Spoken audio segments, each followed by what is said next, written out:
What makes a good film? That's easy. I'll tell you the answer to that, and then I'll tell you what the real question is. Let's get into it.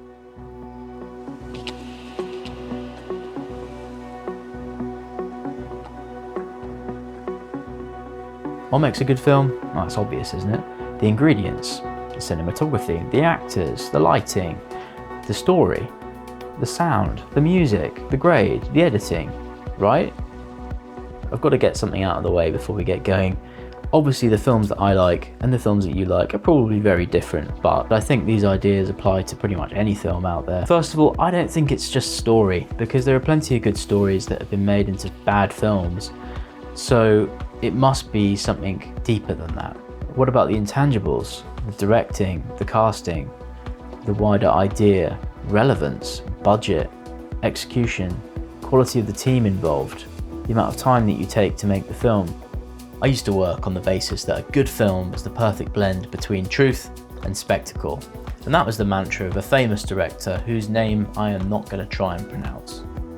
But in my opinion, that can lead to world and plot heavy films that just don't have as much character development. When I look back at some of my old films, I really followed that truth and spectacle ideology. But now I think about it and they're missing that character development. It's the stuff that allows us to relate to the people in the film and really get behind them. If we break it down a little bit more, there's actually a much more important question here. What makes a great film?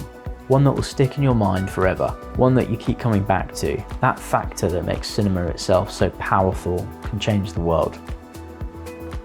What makes those? Recently, I got to work on a documentary and it really made me think again about my storytelling and what makes films good, because obviously a documentary is grounded in real life.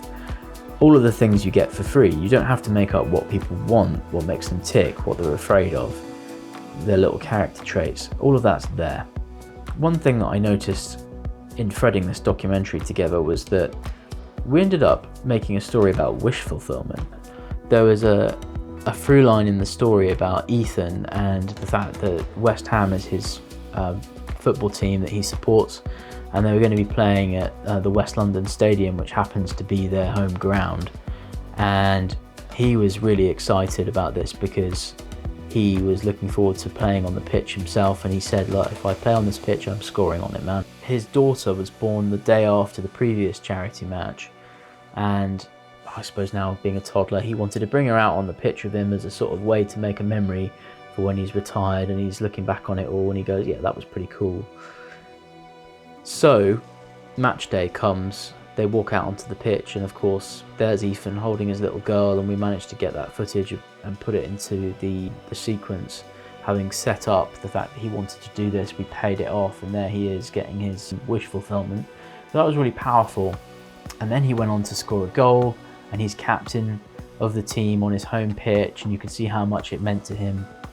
And this moment is so cathartic because we know he wants it and it's so unlikely, and yet it happens for him. You just empathize with him. And the comments were just full of people saying, I'm crying, this is so emotional, it's so powerful, it's so good. And it really got me thinking, like, there's something in this. This is what people are responding to. That must translate to drama. So what is it that made that so good? Well, thinking about it, some of my favourite films have done it as well. And the endings of Inception, Blood Diamond, for example, both Leonardo DiCaprio films, weirdly, really powerful endings. The ending of Inception was that Cobb gets to see his children again. And I think we can all relate to that, even if you don't have children. You can understand how powerful that would be.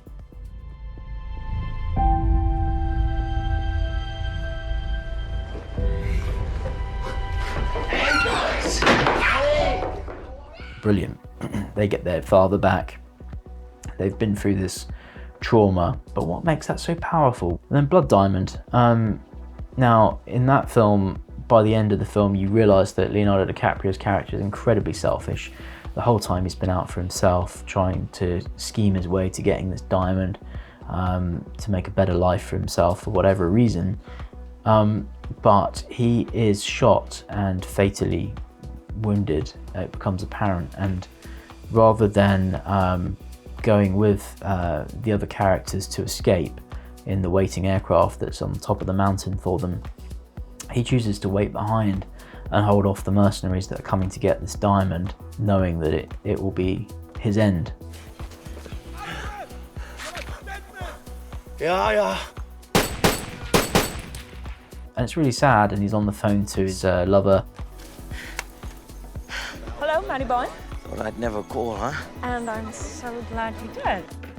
Who's abroad, and she's trying to save him, and it really amps up the moment. Another cathartic moment. Are you hurt? Yeah, well, I've got a little problem here. So, the answer to the question, in my opinion, is catharsis. That's what makes it special, man. If you can feel so invested in a story and a character that when something happens to them, it moves you emotionally, then I think that's a great film. That's what I want when I go to the cinema. It's not just about a single moment, but all of the smaller things that led up to it.